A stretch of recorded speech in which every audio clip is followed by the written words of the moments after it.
આજે આપણે સૂત્ર લઈએ છીએ શ્રી સંસાર દાવા.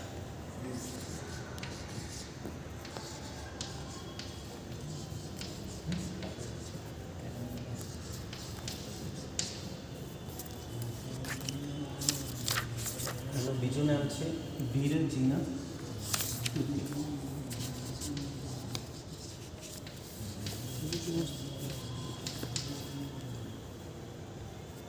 પહેલી સ્તુતિ આમાં મહાવીર સ્વામી ભગવાનની છે. અને આ સૂત્રની ઉત્પત્તિ, આનો ઉદ્ભવ કેવી રીતે થયો? આ પૂજ્ય હરિભદ્ર સુરી મહારાજ સાહેબે રચેલું છે સંસાર દાવા.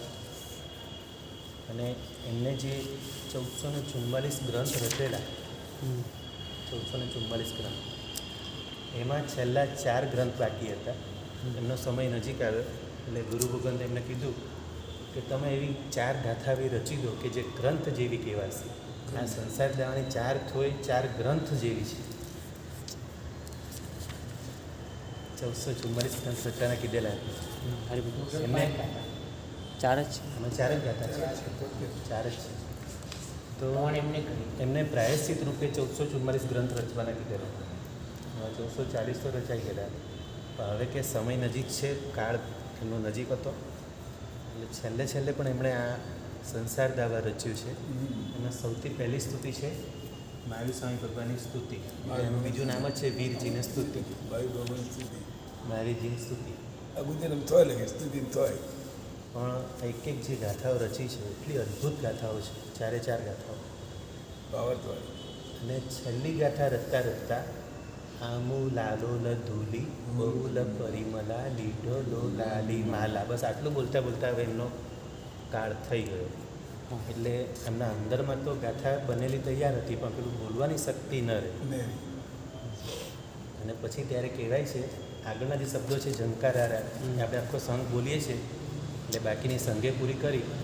પણ એક મેં પુસ્તકમાં એવું પણ વાંચ્યું છે ને મારે સાહેબે પણ કીધું છે કે એ જે ગાથા તો એમની રચેલી અંદર હતી, એમણે શ્રી સંઘે વિનંતી કરી, શાસન દેવી પ્રગટ થઈ અને એમને આ સ્તુતિ કીધી. બાકીની જે એમના મનમાં હતી એ જ આ ઝંકારાર, એટલે રચેલું તો એમનું જ છે, પણ હવે બોલવાનું શ્રી સંઘે છે એટલે અહીંયા અટકી ગયા ગુરુ ભગવાન. અને પછી ઝંકારાર શબ્દ આપણે બધા સંઘ બોલીએ છીએ, એટલે રચ્યું તો એમને જ છે, રચનાકાર તો એ જ છે. એટલે કે એમના 1444 ગ્રંથ બરાબર પૂરા થયા છે. 4 ગાથા 4 ગ્રંથ જેવા છે. તો આપણે આજે સમજશું પહેલી ગાથા. પહેલો શબ્દ શું કીધો છે? સંસાર દાવા નલ દાહ નીરમ. એટલે કે સંસાર કેવો છે? દાવા નળ જેવો છે. દાહ એટલે દઝાડનારો, અને નીરમ. હવે નીરમ શબ્દ જુદો પડે છે. સંસાર દાવા નલ દાહ નીરમ, એટલે કે આ સંસાર રૂપી એમાં જે આપણા બધા ભવ્ય જીવોને, બધા જીવોને કે જે વિષયને કશાયની અગ્નિ જે દઝાડી રહી છે બધા જીવોને, અને એ દાહથી બચવા માટે પ્રભુની વાણી છે શીતલ જલ જેવી છે. નીરમ એટલે જલ, પણ એ જલ જેવી પ્રભુની વાણી શીતલ વાણી છે. એટલે જેમ કે અગ્નિને ઠારવા માટે જલની જરૂર પડે, તો એવી રીતે આ કશાયથી બળતા આપણા બધા જીવોને શાંત પાડવા માટે પ્રભુની વાણી, પ્રભુના વચનો એ શીતલ જલ જેવું કામ કરે છે. હા, અને અહીંયા પહેલી સ્તુતિમાં તો મહાવીર સ્વામી ભગવાનની સ્તુતિ છે, એટલે બીજું નમામી વીરમ ગિરિસાર ધીરમ. બરાબર. તો હજી આપણે તો હજી પહેલી લાઈન છે, હજી આગળ કીધું છે, આ બધી ઉપમા આપી છે એમાં. સંસાર રૂપી દાવા નળથી બળતા એવા જીવો માટે પાણી નીર સમાન એટલે જલ સમાન, શીતલ જલ સમાન એવી પ્રભુની વીરની વાણી છે. બરાબર. હવે આગળ સમોહ ધૂલી હરણે સમીર. હવે સમોહ એટલે કે મોહરૂપી ધૂળ. સમોહ ધૂલી આમ છે કે આમ છે ધૂલી દીધે છે. બરોબર હા, બરાબર. સમોહ ધૂલી હરણે સમીર, એટલે સમીર એટલે પવન, બરાબર. હરણ એટલે દૂર કરવા. સમોહ ધૂલી મોહનીય કર્મ છે ને એને ધૂળ જેવો કીધો છે. એટલે કે આપણા આત્મા ઉપર મોહનીય કર્મની જે ધૂળ છે, સમોહ ધૂલી, એને દૂર કરવા માટે પવન સમાન છે. જેમ પવન જોરથી આવે અને ધૂળ દૂર થઈ જાય અને ચોખ્ખું થઈ જાય, એ રીતે આપણા આત્મારૂપી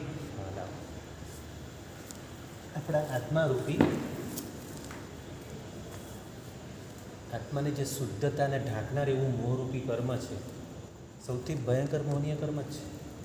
તો એવા સમોહ ધૂલી હરણે સમીરમ, એના માટે એને હરણે દૂર કરવા માટે, મોહનીય કર્મને દૂર કરવા માટે પ્રભુના વચનો જ એવા છે કે જે પવન જેવું કામ, સમીર એટલે પવન, એ પવન જેવું કામ કરે છે, આપણા મોહનીય કર્મને દૂર કરે છે.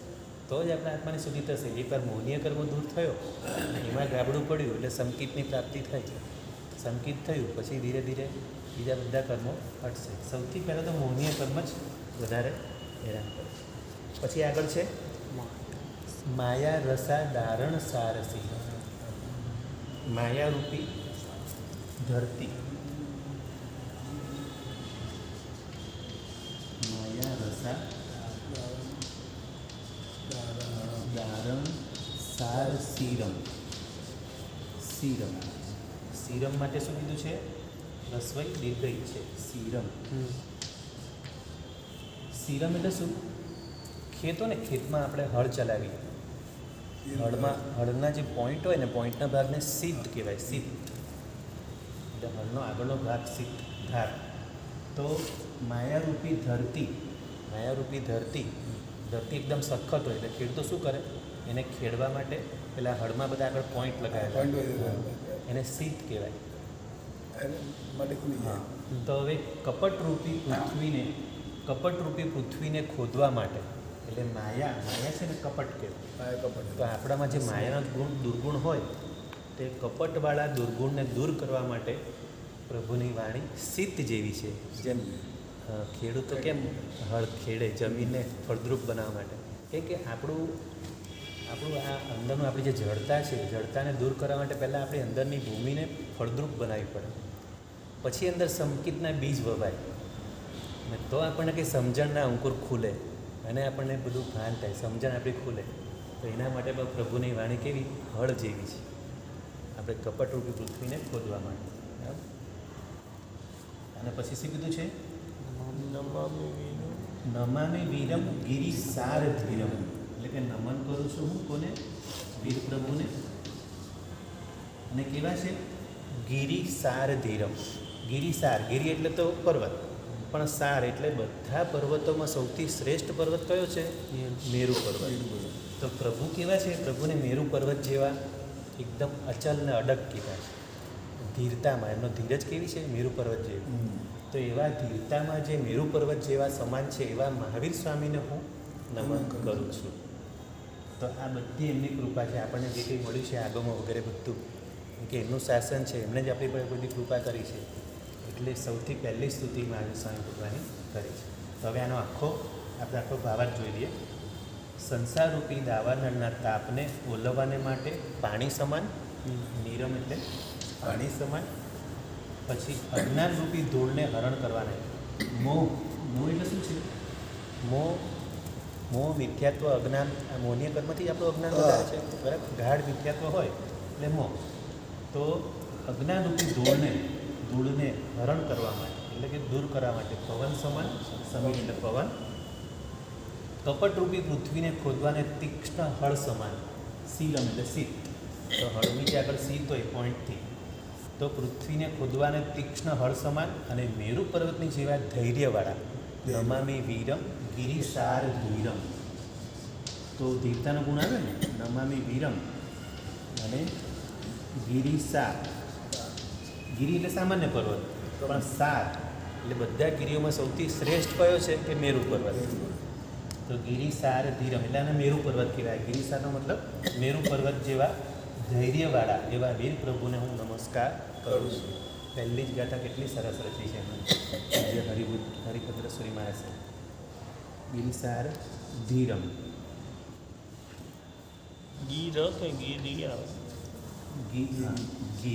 ગિરિસાર.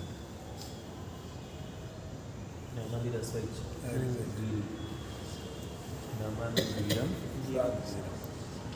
ગીરી સારથિ. બરાબર. તો પહેલી કથાનો ભાવાર્થ ખ્યાલ આવી ગયો ને? હા આપણે આમ તો રોજ બોલતા હોઈએ છીએ, પણ હવે અર્થ સાથે હવે જ્યારે ભાવથી કરશું તો કેટલો ફરક પડશે. હવે એના પછીની બીજી ગાથા છે, ભાવાવ નામ સુરદાનવ માનવેન. આ બીજી ગાથા બહુ જ સરસ છે. આમાં બધા ભગવાનની સ્તુતિ આવશે.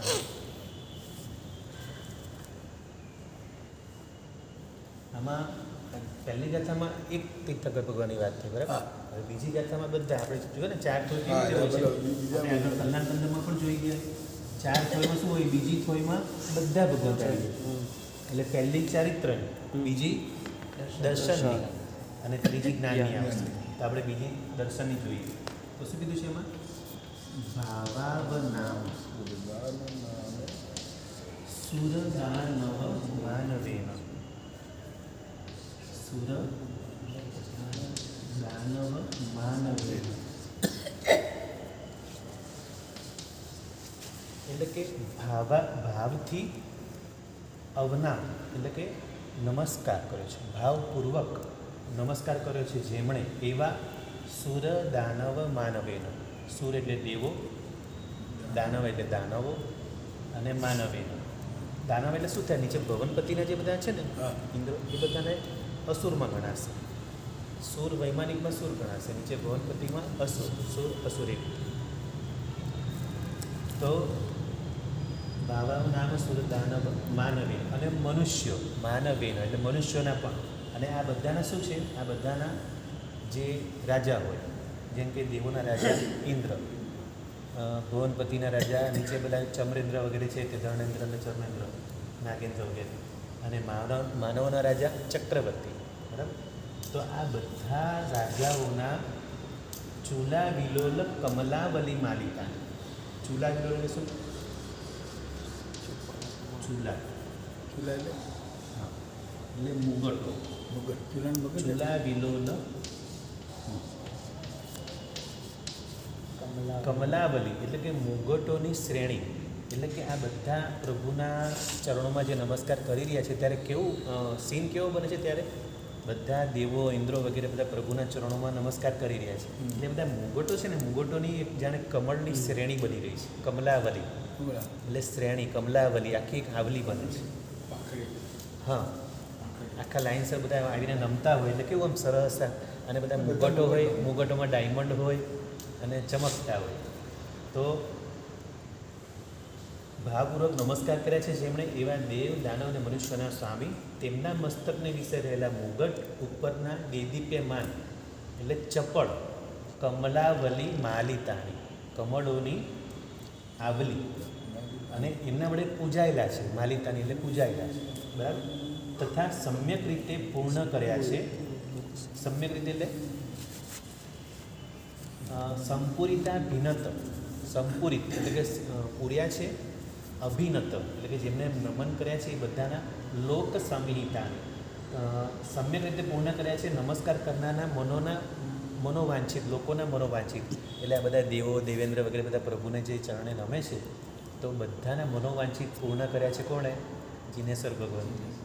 લોકોના મનોવાંછિત જેમણે એવા જીનેશ્વર ભગવાનના તે ચરણો પ્રત્યે કામમ નમામિ જીન રાજ પદાનિતાની.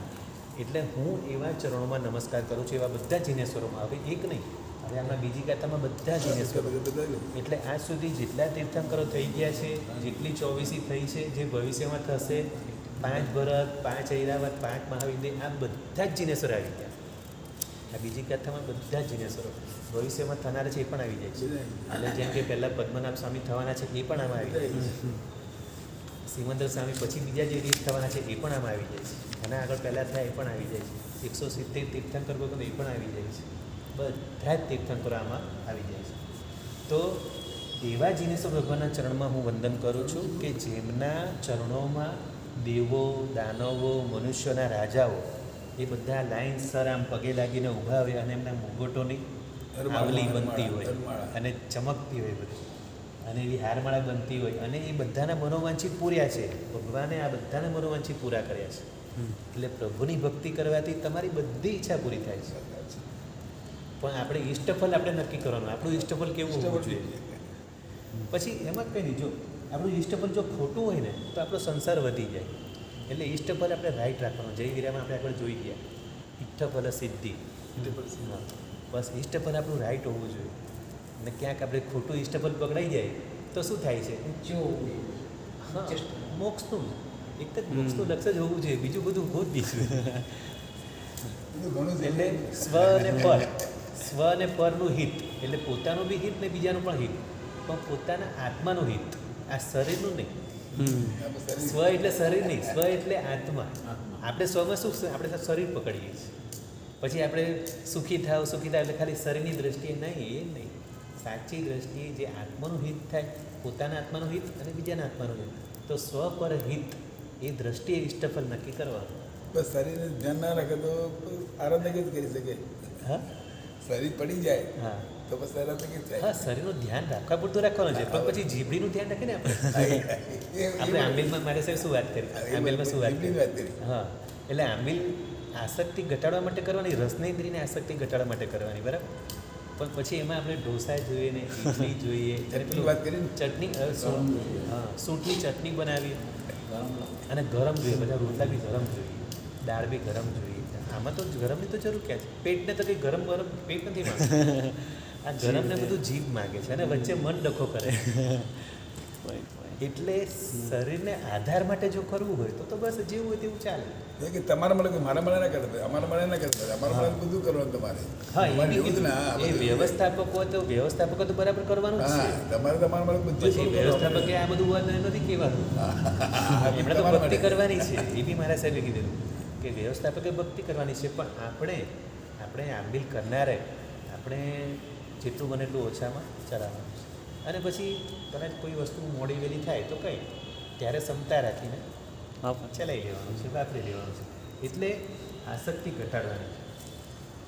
તો હવે એવા જીનેશ્વર ભગવાનના ચરણોમાં હું નમસ્કાર કરું છું કે જેમના ચરણોમાં આ દેવો, દેવેન્દ્રો, સુરો અને અસુરો અને ચક્રવર્તી વગેરે બધા જેમના ચરણોમાં નમ્યા છે, જેમના મુગટથી એમના ચરણો શોભાયમાન થયા છે.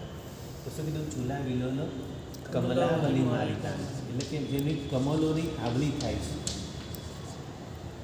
કમલાવલી માલિકા.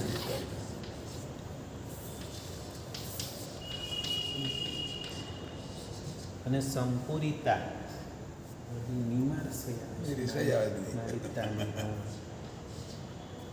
અને સંપૂરિતા ભિન્નત, એટલે સંપૂરિત વત્તા અભિનત, આ બે શબ્દો જોડેલા છે. લોક સમિહિતાની, એટલે બધાના મનોવાંછિત જેમને પૂર્યા છે એવા જીનેશ્વર ભગવાન. સમિહિતાની કામમ નમામી જીનરાજ પદાનિતા, એવા જીનેશ્વર ભગવાનના. કામમ એટલે મનોવાંછિત, બરાબર. સંપૂરિતા રહી ગયા. સંપૂરિતા ભિન્નત લોક સમિહિતાની. હવે આને આપણે રાગમાં ગયા તો કેટલું સરસ લાગે ને, કેવું ફાઇન લાગશે. સંપૂરિતા, હા.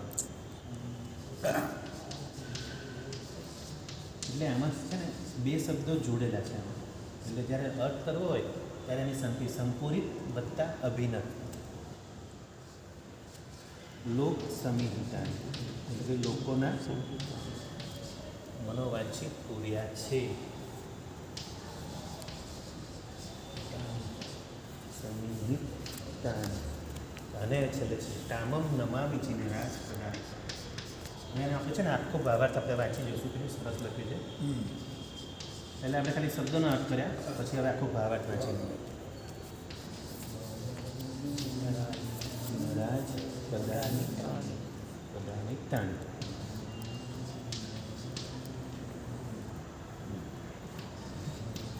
ઓકે, તમે કીધું છે ભાવપૂર્વક નમસ્કાર કર્યા છે જેણે એવા દેવ, દાનવ અને મનુષ્યના સ્વામી તેમના મસ્તકને વિશે રહેલા મુગટ ઉપરના દેદીપ્યમાન કમળોની શ્રેણીઓ વડે જે પૂજાયેલા છે. આખું આપણે તમે આનું ઇમેજિન કરીએ ને તો કેટલું સરસ સીન દેખાય છે. હા, ઇન્દ્રો, નરેન્દ્રો, ચક્રવર્તી આ બધા એમને નમી રહ્યા છે. અને એ લોકોની મસ્તકોના જે મુગટ છે ને, મુગટોની આખી કમલાવલી શ્રેણી બનેલી છે, કમળો જેવી શ્રેણી બનેલી છે. અને કમળોની શ્રેણીઓ વડે જે પૂજાયેલા છે તથા સમ્યક રીતે પૂર્ણ કર્યા છે, સમ્યક રીતે પૂર્ણ કર્યા છે નમસ્કાર કરનારા લોકોના મનોવાંછિત જેમણે નમસ્કાર કર્યા છે પ્રભુને એ લોકોના બધાના મનોવાંછિત સમ્યક રીતે એટલે સારી રીતે પૂર્ણ. જો સમ્યક શબ્દ કેમ મૂકે આમાં? પ્રભુ પાસે શું માંગવાનું અને શું નહીં માંગવાનું આપણે જય વિરામાં જોઈ ગયા. હા, પછી બધી સંસારની વસ્તુ માંગો તો એમાં સમ્યક રીતે ના આવે. સમ્યક રીતે પૂર્યા છે મનોવાંછિત જેના કે જેમાં પણ આત્મહિતની વસ્તુ જેટલી માંગી છે ભવ નિવ્યવો મગ્ગાનુસારી ઈઠ્ઠફલ સિદ્ધિ. પણ ઈઠ્ઠફલ સિદ્ધિમાં આપણે શું જોવાનું છે? ઈષ્ટફલ એટલે મોક્ષફળ. પછી આપણે ઈષ્ટફલમાં બીજું બધું માંગીએ તો પછી એમાં ભગવાન તો આપવાના જ છે. તમે જે માંગશો બધું જ આપશે ભગવાન. એટલે કે ભગવાને આપણે ભક્તિ કરીએ છીએ એટલે એમના જે બધા યક્ષ છે, જેમ કે પાર્શ્વની ભક્તિ કરો એટલે પાર્શ્વ યક્ષ છે, તમારી ઈચ્છા પૂરી કરશે. પણ એ ઈચ્છા જ્યારે પુણ્ય આપણું જાગશે અને એ સમયે જો આપણે કંટ્રોલમાં નહીં રહીએ અને જો એ સુખમાં ડૂબી અને જો વધારે બીજા કર્મ બાંધ્યા તો સંસાર આપણું વધી જશે. કરી ગયા. એટલા માટે આપણે જાગૃત રહેવાનું છે. એટલે સમ્યક વસ્તુ માંગવાની છે, ખોટી વસ્તુ માંગવાની નથી. એટલે ઈઠ્ઠફલમાં બરાબર આપણે જાગૃતિ રાખવાની કે મારે ઈઠ્ઠફલ એટલે મોક્ષ ફળ છે એ બીજું કંઈ નહીં. એટલે બીજું બધું આ ચક્રવર્તીપણું ને ઇન્દ્રપણું ને આ બધું માંગવાનું નથી. માટે પેલું નિયાણું છે ને, નિયાણું કરવાની એના પછી બીજી ગાથામાં કીધું ને નિયાણું નથી કરવાનું. વારિજ્ય ત્રીજી ગાથામાં વારિજ્ય જેવી નિયાણું વારિજ્ય જેવી નિયાણ બંધનમ વિયરાય. એ પ્રભુ આપના મતમાં આપના સિદ્ધાંતમાં તો નિયાણું કરવાની ના જ પાડી છે. પણ છતાં પણ હું માગું છું ભવ તુમે ચલનાણા, ભવ તમારા ચરણોની સેવા માગું છું. એટલા માટે પેલો હાથ નીચે લેવો પડે. બરાબર ને? અચ્છા, તો હવે શું કીધું? જેમણે તેવા જીનેશ્વર ભગવાનના ચરણો પ્રત્યે આપણે કેટલે સુધી હવે સમ્યક રીતે પુણ્ય કર્યા છે. નમસ્કાર કરનારા લોકોના મનોવાંછિત જેમણે એવા જીનેશ્વર ભગવાનના, એટલે જીનેશ્વર ભગવાનની સ્તુતિ કરવા માટે આખી સ્તુતિ કરી છે.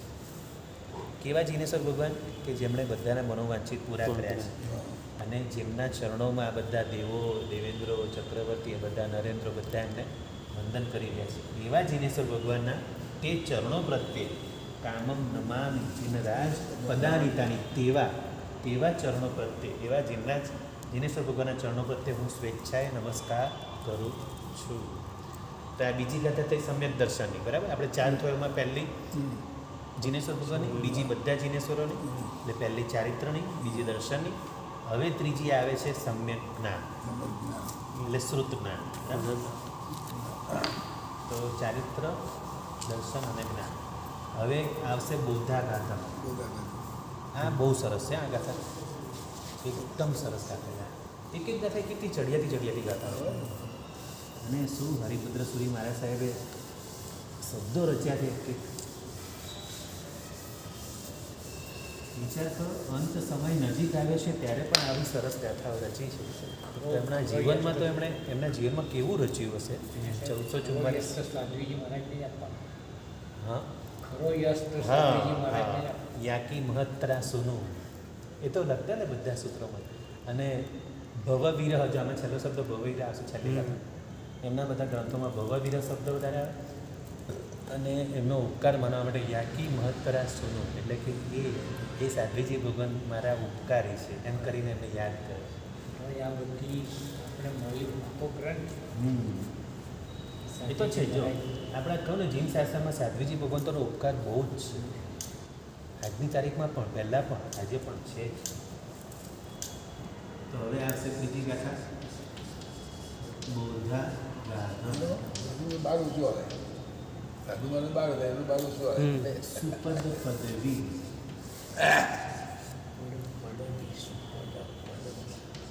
પદવી નીરપુરા વિરામમ.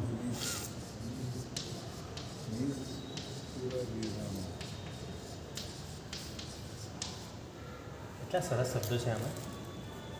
બોધ છે જેનો અંદર અગાધ, એટલે આ શ્રુત જ્ઞાનને સાગરની સાથે સરખાવ્યું. સાગર, જેમ સાગરનો છેડો મળે નહીં, કિનારો ન મળે, એવો બુદ્ધાગાધમ સુપદ પદવી, તેમાં સારા સારા પદોની પદવી, એવી બધી લહેરો છે અંદર.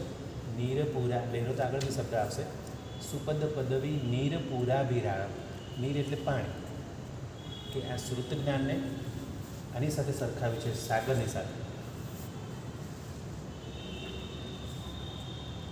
શબ્દો બધા આગળ લીધા છે.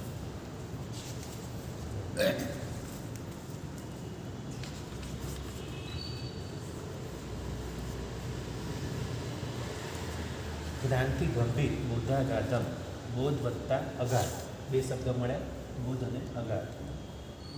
જ્ઞાનથી ગંભીર સુપદ, સારા પદોની પદવી રચનારૂપ. નીરપુર, જળના પૂર વડે, હવે નીરપુરાભિરામમ, હવે આ શબ્દ આમ છે, નીરપુર વત્તા અભિરામમ. અભિરામમ એટલે મનોહર, જળના પૂર વડે મનોહર, એમ મનને હરે એવું, એમ સુંદર દેખાય એવું. પછી આમાં જે જીવાહિંસા શબ્દ છે ને, તો જીવાહિંસા શબ્દ કેવી છે, જેમ કે જીવ અહિંસા. હવે આપણે આપણે અર્થ શું કાઢીએ, જીવાહિંસા, બરાબર. જો હવે અહીંયા સંધિ છૂટી પાડો ને, જીવ તો આ અહિંસા. શબ્દ બરાબર બનશે. આપણે જીવાહિંસા બોલીએ એટલે આપણે શું લાગે, જીવાહિંસા નહીં, જીવ વત્તા અહિંસા. અહિંસા, જીવ વત્તા અહિંસા. અહિંસા, આ રીતે શબ્દ છે એનો. હમ. એટલે જીવની અહિંસા રૂપ. પછી વિરલ લહરી, એટલે વિરલ એટલે એમાં અવિરલ શબ્દ છે. જીવાહિંસા એમાં પાછો આ આવ્યો એટલે અવિરલ શબ્દ છે. અવિરલ એટલે આંતરા રહિત, લહરી એટલે તરંગો, એટલે કે આ જીવ અહિંસા રૂપી જે તરંગો છે, લહેરો છે, એ કન્ટિન્યુઅસ ચાલ્યા કરે છે, આ ક્યારેય અટકવાની નથી. એટલે આપણું જૈન શાસ્ત્રનું જે મૂળ છે, જીવ દયા અહિંસા, આ તો મૂળ છે જૈન શાસ્ત્ર. એટલે આ લહેરો ક્યારેય અટકવાની નથી, આ કન્ટિન્યુઅસ ચાલવાની છે. એટલે એ રીતે આપણું જૈન શાસન શાશ્વત છે. ભલે આપણા ભરત અને ઐરાવતમાં ભલે આરા સિસ્ટમ છે, તો મહાવિદ્યમાં તો કાયમ માટે જ ચાલવાનું છે. એટલે મહાવિદ્યની અપેક્ષા તો શાશ્વત જ છે. તો લહેરી. પછી સંગમા ગાહ દેહમ, સંગમ એટલે મળવાથી, અગાહ એટલે અગાધ, દેહમ દેહ સ્વરૂપવાળા. એટલે આ શ્રુત જ્ઞાનનું કેવું છે, જાણે કે સાગર હોય, મોટો સાગર હોય એવું સ્વરૂપ છે. એ બધી લહેરીઓ છે. લહેરીઓ કેવી છે, જીવ અહિંસા રૂપી બધી લહેરો છે એની. અને પછી શું કીધું છે, ચૂલા વેલમ ગુરુગમ મળી, સિદ્ધાંતોની ચૂલિકા રૂપ. વેલમ એટલે વેલવાળ, ગુરુગમ મળી એટલે મોટા, ગુરુ એટલે મોટા, ગમ એટલે સરખા પાઠરૂપ. એટલે હવે આગમ આવ્યું ને, આમાં આગમ શબ્દ આવશે. ગુરુગમ મણી એટલે રત્નો, એટલે કે આગમની અંદર જે બધા સૂત્રોના બધા શબ્દોના જે અર્થ છે એ બધા રત્નો છે. મણી સંકુલમ દૂર પાર, અને ભરપૂર આ સાગરની અંદર, આ શ્રુતરૂપી સાગરમાં એટલા બધા રત્નો ભરેલા છે અંદર. અને દૂર પારમ, જેનો કિનારો મળે એવો નથી, એટલું વિશાળ સાગર છે આ શ્રુત જ્ઞાન. એટલે શ્રુત જ્ઞાનને સાગરની સાથે સરખાવે. તો સારમ વીરાગમ, સારમ એટલે પ્રધાન મુખ્ય, વીરાગમ વીર ભગવાનના આગમ રૂપ, વીરાગમ. જલનિધિ સમુદ્રને, એટલે આગમને સમુદ્ર જેવો કીધો છે. સાદરમ સાધુ સેવે, એટલે કે આદર સહિત સારી રીતે હું સેવું છું. જો હવે આનો આપણે પહેલાં ભાવાર્થ જોઈ લઈએ આપણે. ગંભીર છે, જ્ઞાન જેને વિશે તથા સુંદર પદોની રચનારૂપ, પાણીના સમૂહે કરી મનોહર તથા જીવોની રક્ષારૂપ, આંતરરહિત, એટલે આ જીવ અહિંસા શબ્દ આવ્યો ને, એટલે જીવોની રક્ષા, બરાબર. તો આંતરારહિત તરંગોના પરસ્પર મળવા થકી અગાધ છે, દેહ સ્વરૂપ જેનું, એટલે કે તરંગો સલંગ કન્ટિન્યુઅસ ચાલ્યા જ કરે છે, બરાબર. અને એ દેહ સ્વરૂપ એવું છે કે એકબીજાને મળે છે. આમ વળી સિદ્ધાંતોની ચુલિકા રૂપી વેલો છે, એટલે સિદ્ધાંતો શેમાં આવે, આગળના સિદ્ધાંતો આવે, પ્રભુએ કીધેલા સિદ્ધાંતોની ચુલિકા રૂપી વેલો છે, જેને વિશે તથા મોટા એવા સરખા પાઠરૂપ, એના બધા પાઠ હોય ને, આગળના પાઠ હોય બધા, પાઠરૂપ રત્નોથી ભરેલો અને અત્યંત દૂર છે કાંઠો જેનો, તથા પ્રધાન એવા શ્રી વીર પરમાત્માના આગમરૂપ સમુદ્રને આદર સહિત સમ્યક પ્રકારે હું સેવું છું. એટલું સરસ આમાં, એટલું ભાવથી અંદર એમણે જે રચ્યું છે, આ શ્રુત જ્ઞાનની જે વંદના કરી છે, એટલું ભાવથી વંદના કરી છે. હવે આપણે આ તો રાગમાં ગાઈએ છીએ, પણ રાગમાં ગાતી વખતે હવે જેમ આની જે સંધિ છૂટી પડે છે, એ પાછો મનમાંનો અર્થ ચિંતાવાનો અને ભાવપૂર્વક વંદન કરવાનું. એટલે કે આ આગમરૂપી સમુદ્રને હું વંદન કરું છું કે જેમાં રત્નો રહેલા છે, રત્નો, સિદ્ધાંતોના રત્નો અંદર રહેલા છે અને સુંદર અર્થવાળા. એટલે પ્રભુએ જ્યારે દેશના કરેલી ત્યારે અર્થ સાથે કરેલી, અને અર્થવાળી દેશનાને ધનધર ભગવંતોએ સૂત્રમાં રચી લીધી, સૂત્રમાં પરોવી દીધી. એટલે જે પેલા મોતી છૂટા છૂટા પડ્યા હોય એ મોતીને પરોવીને માળા બનાવી, અને એ જ એની જ માળા બધી બની. 14 પૂર્વ, પછી આગમો. 14 પૂર્વ તો હવે આપણી પાસે છે નહીં, પણ હવે આપણી પાસે આગમો રહ્યા છે. પહેલાં 84 હતા, જ્યારે વલ્લભીપુરમાં જ્યારે બધા આચાર્ય 500 આચાર્ય ભગવાનને ભેગા કરી અને ત્યારે 84 આગમો લખાયેલા. 84માંથી હવે આપણી પાસે 45 આગમો છે. તો એ 45 આગમોને શ્રુત સાગર રૂપે આમાં કહ્યું છે. તો આપણે ભાવથી આપણે એમને વંદન કર્યું. એટલે હવે ત્રીજી ગાથા થઈ સમ્યક જ્ઞાન, બરાબર. અને હવે ચોથી ગાથા થશે. ચોથી આવે છે દેવી, શાસન દેવી. હવે આમાં જ્ઞાન દેવી છે, સરસ્વતી દેવી. હા, શ્રુત દેવી, શ્રુત દેવી ને સરસ્વતી. તો હવે આમાં જ્યારે આપણે બધા સાથે બોલીએ છીએ ઝંકારા, તો એ ઝંકારા શબ્દનો શું અર્થ છે આમાં ખાસ સમજવા જેવું છે.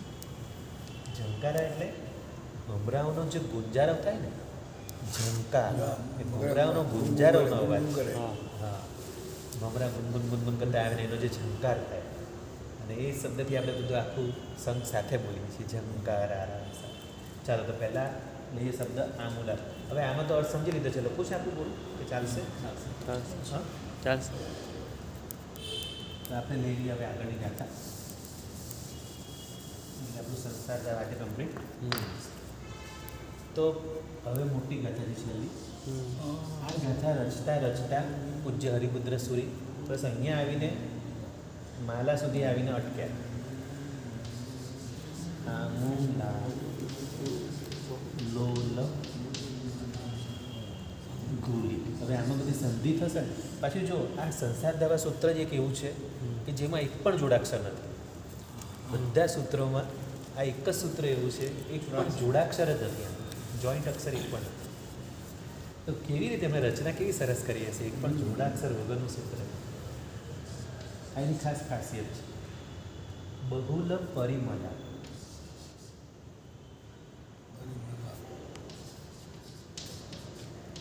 પરિમલ એટલે સુગંધ. તો હવે ભમરાઓને જેની સુગંધ આવે, પેલી કમળની બધી સુગંધ આવે પરિમલ, અને એના માટે બધા ભમરા એકદમ ગુલગુલ કરતા આવે. તો આપણે અહીંયા સુધી આવશે બહુલ પરિમલા. અહીંયા સુધી ગુરુદેવે એમને રચેલું, આગળ બધું રચેલું તો એમને જ છે. હજી આવશે ને એટલે હજી આવશે ને એક લાઈન. હા, લીડર. હા, લીડર એક શબ્દ કે લીડર લાઈન. હા, અને એમાં છે ને આપણે જો આ બોલતી વખતે ધ્યાન રાખવાનું છે. આપણે લીડને ઢને ડબલ નથી બોલવાનું, સિંગલ બોલવાનું. લીઢ ડોલા. ઘણા લોકો જોરથી લીઢ એમ બોલે છે, ડબલ. આમાં જોડાક્ષર એક બી છે જ નહીં. લીઢ ડોલા છોડી દેવાનું. હા.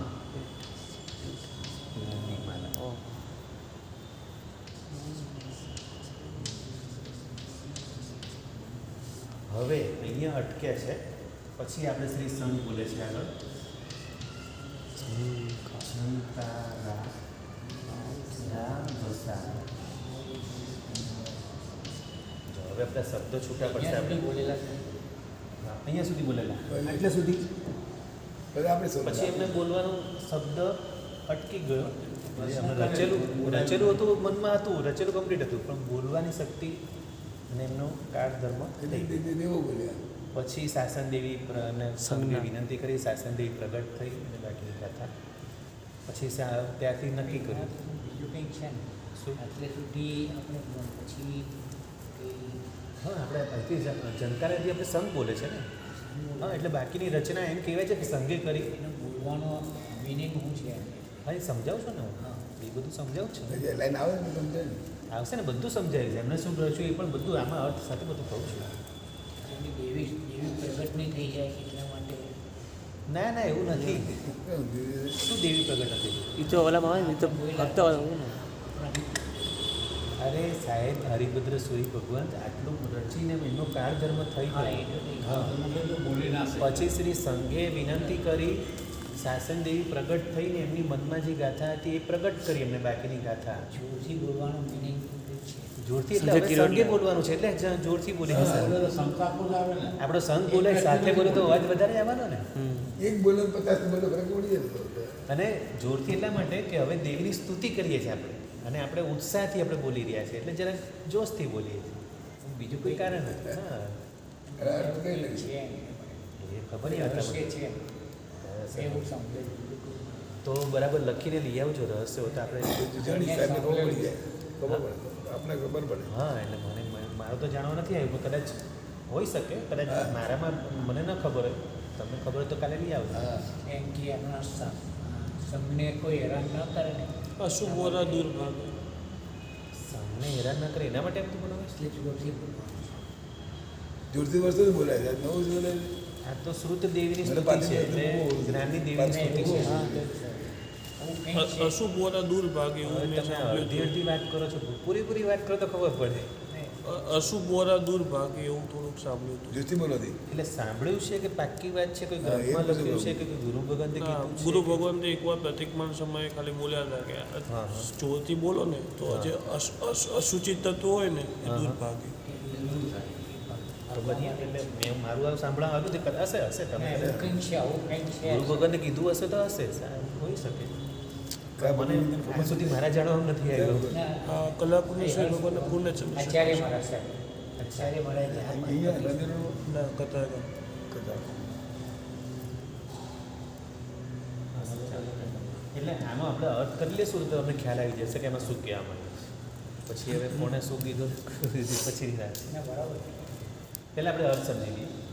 જો આમાં શું કીધું છે આ મૂળ એટલે કે મૂળ સુધી આલોલ એટલે કે ડોલતું ધૂલી બહુલ પરિમલા એટલે કે પરાગની સુગંધી કણિયાઓની અત્યંત સુગંધ પરિમલ એટલે સુગંધ સુગંધ એટલે કમળની અંદર જે બધી પરિમળ હોય કમળની આટલી બધી સુગંધ કેમ આવતી હોય એની અંદરની જે પરાગ હોય ને પરાગ એની સુગંધ આવતી હોય તો એ મૂળ સુધી ડોલતું તથા પરાગની સુગંધી કણિયાની અત્યંત સુગંધ વિશે આસક્ત એટલે શું એ સુગંધ એટલી બધી સરસ આવે છે ને ભમરાઓને એની સુગંધ બહુ ગમે છે. તો આસક્ત એટલે ભમરાઓની વાત ચાલી રહી છે કે ભમરાઓ જેમાં આસક્ત છે એ વાંચો. બહુલ ઘણી પરિમળ સુગંધને વિશે આલીડ હવે જે આપણે જે લીડ શબ્દ બોલીએ છે ને આ પરિમળ હવે આમાંથી આ શબ્દ આની સંધિ થશે આ પરિમળ વત્તા આલીડ શબ્દ બનશે. પરિમળમાં આલીડ એટલે આસક્ત પછી લોલાલી શબ્દ છે ને એમાં લોલ વત્તા અલી લોલ એટલે ચપળ અને અલી એટલે ભમરાઓને અલી શબ્દ કીધો છે. લોલ વત્તા અલી જો આનો શબ્દ છૂટો પડે આ બધું સંધિ છૂટું પાડો તો આપણને અર્થ ખબર પડે.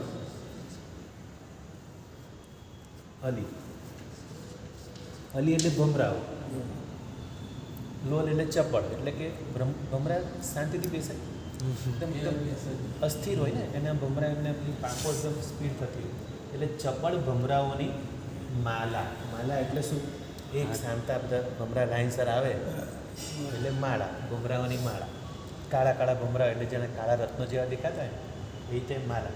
એમની કલ્પના શક્તિ કેટલી જોરદાર છે તો વિચારો આ ગુરુ ભગવાને જેમણે રચ્યું છે હરિભદ્ર શ્રીનિવાસ માલા એટલે પંક્તિઓના હવે અહીંયા સુધી અટક્યું હવે ઝંકાર હવે શબ્દ શું છે ઝંકાર ને વત્તા આરાવસા. ઝંકાર એટલે શું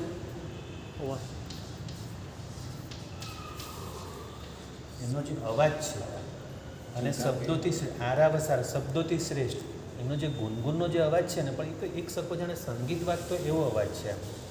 ઝંકાર આરાવસાર શબ્દોથી શ્રેષ્ઠ એટલે આ આખો શબ્દ છે ઝંકાર વત્તા આરાવસાર અને પાછો આ શબ્દ આગળ એટલે હજી બી આગળ શબ્દ આવશે ઝંકાર આરાવસારા મલદલકન એટલે મલમાં શું થશે આનો અ આવશે એટલે અમલ શબ્દ થશે. આ જે મલદલ કીધું ને એટલે આનો આમાં લાગી છે એટલે અમલ શબ્દ છે. અમલ દલ અમલ એટલે નિર્મળ અને દલ એટલે પત્રવાળા એટલે કમળના જે પત્રો છે કમળની નીચે બધા પત્રો દલ કમલ રૂપ મલ દલ કમલા એટલે કમલા એટલે કમળો રૂપ પછી કમલા ગાર ભૂમિ આપણે ગાર ભૂમિ બોલીએ છીએ પણ કમલ વત્તા એમાં પાછો અ લાગે એટલે અગાર એટલે કે કમળની વચ્ચે જે ગાદી છે જે બેસવાની એટલે એને ઘર કીધું છે કમળનું ઘર. ભૂમિ નિવાસે એ ભૂમિમાં નિવાસે જેમનો નિવાસ છે એટલે કે કમળની જે ગાદીમાં જે સરસ્વતી માતા બેઠા છે શ્રુતની દેવી ક્યાં બેઠા છે કમળ મોટું છે અને વચ્ચે જે ગાદી છે એટલે એને અગાર શબ્દ કીધો છે, એટલે એ ઘર છે, કમળનું ઘર. એમાં ભૂમિ એટલે ભૂમિમાં એ કમળની જે ગાદી છે એના પર બેઠા છે. નિવાસે જેનો નિવાસ છે એવી છાયા સંભાર સારે. છાયા એટલે કાંતિ. તો હવે શેની કાંતિ? સંભાર સારે. વર કમલ કરે તાર હારા બિરામ. તો કાંતિ શબ્દ શેના માટે કીધો છે? છાયા એટલે કાંતિ. એટલે કે આ જે શ્રુત દેવીનું જે શરીર બન્યું છે ને, એ શરીર શેનું બન્યું છે? પ્રભુની જે વાણી છે, પ્રભુની દેશનાની જે વાણી જે નીકળી રહી છે, એ વાણી એની કાંતિનું એનું સ્વરૂપ એટલે એનું શરીર બનેલું છે. શ્રુત દેવીનું જે શરીર બન્યું છે ને, પ્રભુની વાણી દેશનાનું એનું સ્વરૂપ એનું જ આખું શરીર બનેલું છે. કલ્પના કરી. એવી કલ્પના કરી છે. કેટલી સરસ કલ્પના કરી. વર કમલ કરે તાર હારા અભિરામે. તાર એટલે દીપ્યમાન, હાર એટલે હાર વડે, અભિરામે એટલે જેમને મોતીનો પહેરેલો છે હાર. તો અભિરામે મનોહર. વાણી સંદોહ દેહે. વાણી એટલે દ્વાદશાંગી રૂપ વાણીના, સંદોહ દેહે સમૂહ રૂપ છે દેહ જેનો.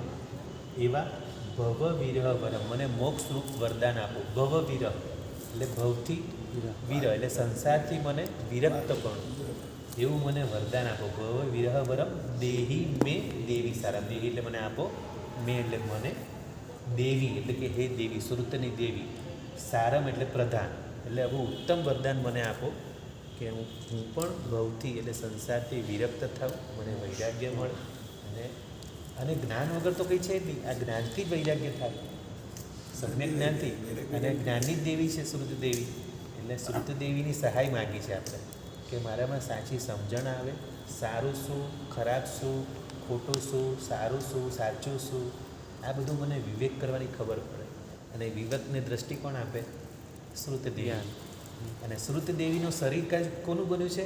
પ્રભુની જે વાણી છે જે દેશના, એનું જ શરીર બનેલું છે. એટલું સરસ આમાં કલ્પના. હવે આખા આપણે આનો પૂરેપૂરો ભાવાર્થ જોઈ લઈએ. મૂળ સુધી ડોલતું તથા પરાગની સુગંધી કણિયાઓની અત્યંત સુગંધને વિશે આસક્ત એવા ચપળ ભમરાઓની શ્રેણીના ગુંજારવના શબ્દોએ કરીને શોભતું. એટલે જે કમળ છે એ કમળની આજુબાજુ પેલા ભમરા ગુનગુન કરી રહ્યા છે. અને એવા કમળ પર બેઠા છે શ્રુત દેવી છે. ગુંજારવના શબ્દોએ કરીને શોભતું નિર્મળ પાંદડાવાળું એવું જે કમળ, તેની ઉપર ભવનના બરાબર મધ્ય ભાગની ભૂમિને વિશે નિવાસ છે જેનો. કમળ મોટું છે, એના પર વચ્ચે જે ભૂમિ છે પેલી ગાદી જેવી વચ્ચે કમળની જે એકદમ સોફ્ટ હોય એના પર બેઠા છે. હવે વિચાર કર, કમળ તો કેટલું, ફૂલ તો કેટલું નાજુક હોય, એના પર હવે મનુષ્યો પર બેસી શકે? તો પણ હવે આ સરસ્વતી દેવી, સરસ્વતી દેવીનું શરીર કેવું છે? પ્રભુની વાણીનું એનું દેહ બનેલું છે. એટલે એ કેટલા હલકા ફુલકા હશે એમ. એવી રીતની કલ્પના કરી છે. ખ્યાલ આવે? હા. તો એવું દ્વિદીપ્યમાન શરીર જો તેની ઉપર ભવનના મધ્યભાગની ભૂમિને વિશે નિવાસ છે જેનો, એવી તથા કાંતિના સમૂહ વડે સુશોભિત એવી તથા સુંદર કમળ છે જેના હાથમાં, હવે એમના હાથમાં પણ કમળ છે, સુંદર કમળ છે જેમના હાથમાં વિશે એવી તથા દિદીપ્યમાન હારે કરી મનોહર, અને હાર પણ પહેરેલો છે. અને દ્વાદશાંગી રૂપ વાણીના સમૂહરૂપી શરીર છે જેનું. દ્વાદશાંગી રૂપ વાણી એટલે કે દ્વાદશાંગ, જ્યારે ગંધર્વ ભગવંતો જે દ્વાદશાંગીની રચના કરી, એ રચના કેવી રીતે કરી? પ્રભુએ 3 શબ્દ આપ્યા, બરાબર? ઉપન્નૈવા, વિગમૈવા, ધ્રુવૈવા. પ્રભુએ ત્રિપદી આપી અને એના પરથી આખી દ્વાદશાંગીની રચના કરી. એટલે દ્વાદશાંગી એટલે દ્વા એટલે 2, 10 એટલે 10, 10 ને 2 12, 12 અંગોની રચના કરી, એને દ્વાદશાંગી કહેવાય. એટલે અત્યારે આપણી પાસે 11 અંગ જ છે. 12મું અંગ દ્રષ્ટિવાદ હતું. એ દ્રષ્ટિવાદની અંદર 14 પૂર્વ આવેલા છે. તે ત્યારે 12 અંગોની રચના કરેલી ગંધર્વ ભગવંતો. તો દ્વાદશાંગી રૂપ વાણી એટલે જે વાણીનું જે જ્ઞાનનું જે સર્જન થયું ગંધર્વ ભગવંતે કર્યું, એવું જ આખું સ્વરૂપ છે. એની જ આ શ્રુત દેવી છે. દ્વાદશાંગી રૂપ વાણીનું જ શરીર છે. હા, શેમાં? દ્વાદશાંગી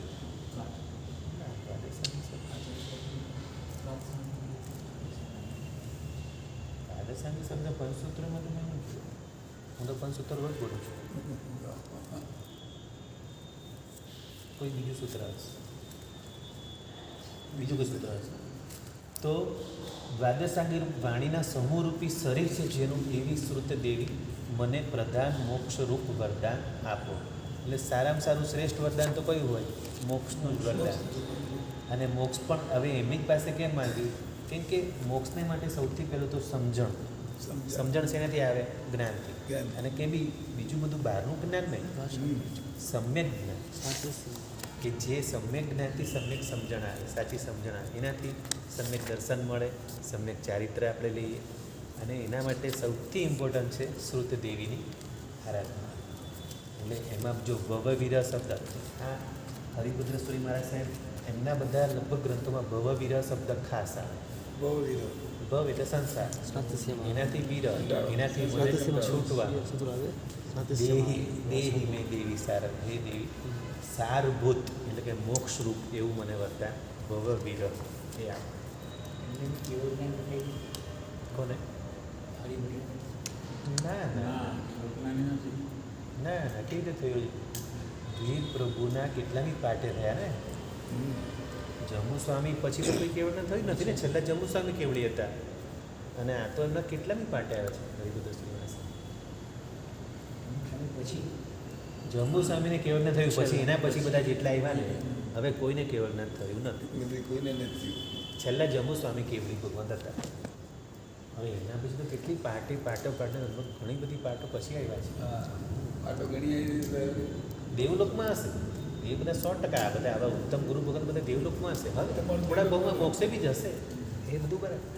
પણ આટલા કેવળ મોટા આચાર્ય ઉત્તમ હોય તો દેવલોકમાં હોય છે. હા, 10 વાગ્યા હજી.